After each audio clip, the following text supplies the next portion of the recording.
Iran is pressing at a new choke point in West Asia. Its Houthi allies, which have imposed a naval blockade on Saudi Arabia in what appears to be a tactical move by Iran to gain leverage.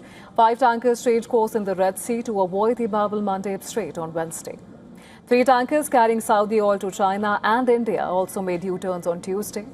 The Houthis said that their forces carried out missile and drone strikes on 2 Saudi oil tankers in the Red Sea, identifying them as the Encilla and the Leila. The Saudi state news agency confirmed that the Encilla was struck, causing a fire at its bow.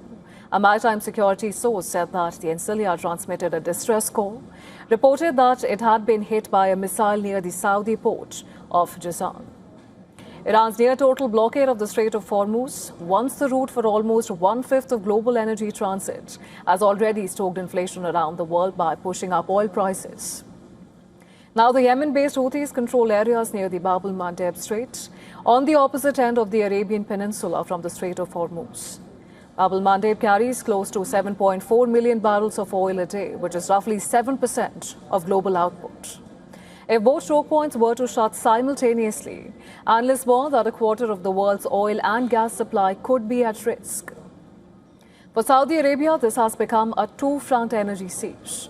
Millions of barrels of Saudi oil have been diverted to the kingdom's Red Sea port of Yanbu to bypass the Strait of Hormuz. And if those shipments cannot pass through the Red Sea's southern strait, they would have only the northern route through the Suez Canal, adding weeks of the journey and driving up shipping costs. This threatens to withdraw deeper into the conflict. The Saudi-backed Yemeni government last week bombed Sana'a International Airport, which is under Houthi control. In response, the Houthis fired missiles at Saudi Arabia. Now, Riyadh may have to join the war to protect its economic interests.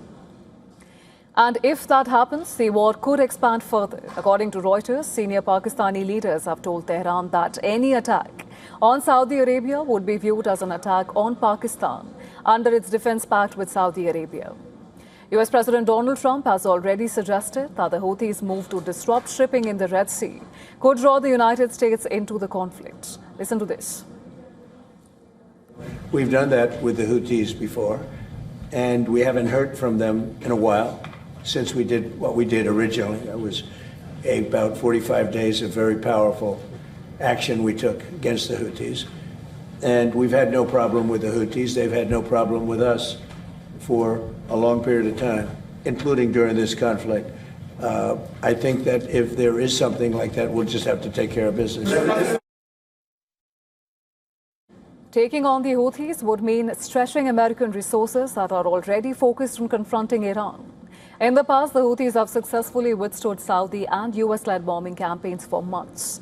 But the latest escalation in the Red Sea represents far more than just another shipping disruption. It gives Iran a powerful new source of leverage. It is another example of how a war that Trump initially presented as a focused bombing campaign to force Iran's capitulation continues to evolve, deepening the political challenge for the United States president.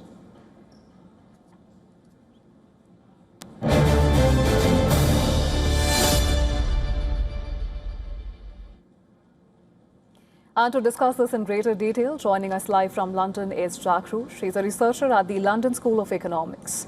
Thank you so much for joining us on the broadcast. Now, we understand that the Houthis' entry into the conflict is a major regional turning point.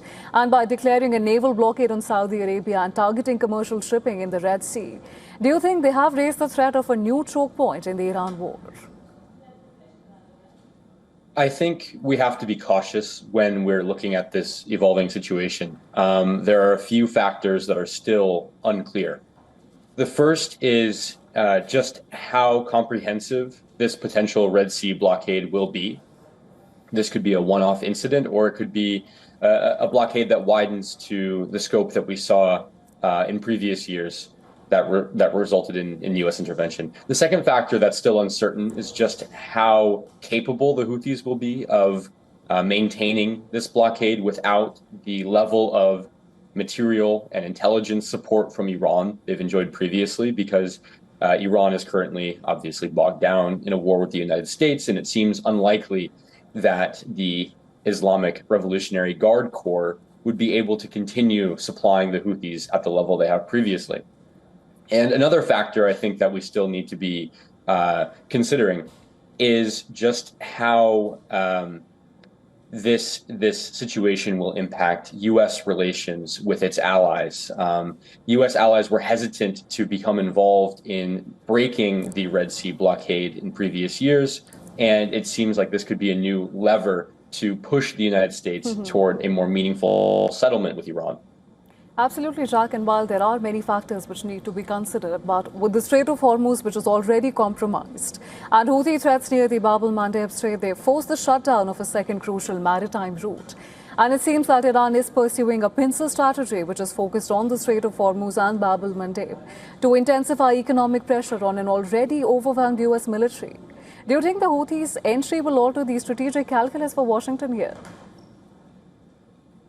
Well, the issue is the Houthis aren't necessarily in complete alignment with Iran. Their strategic interests are independent of Iran in some ways. And this, at the current moment, seems like it's very targeted against Saudi Arabia.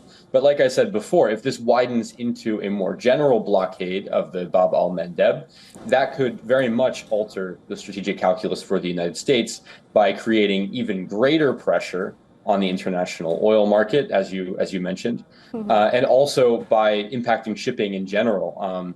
The earlier Houthi blockade of the Red Sea drove up commercial shipping prices, and it cost very little for the Houthis and for the Iranians to do that. So this is definitely a point of sensitivity for the United States and its allies. Right, and while at the moment the wrath is directed at Saudi Arabia primarily, but can the Houthi threat possibly also, drag other regions further into this war, including Pakistan per se? Well, Pakistan obviously has sought to position itself as a mediator in this conflict. That will absolutely come under strain if the actions targeting Saudi Arabia continue, in particular because Saudi Arabia and Pakistan have recently signed a bilateral military agreement. And that agreement has already not really come into force when Saudi Arabia has been attacked by Iran.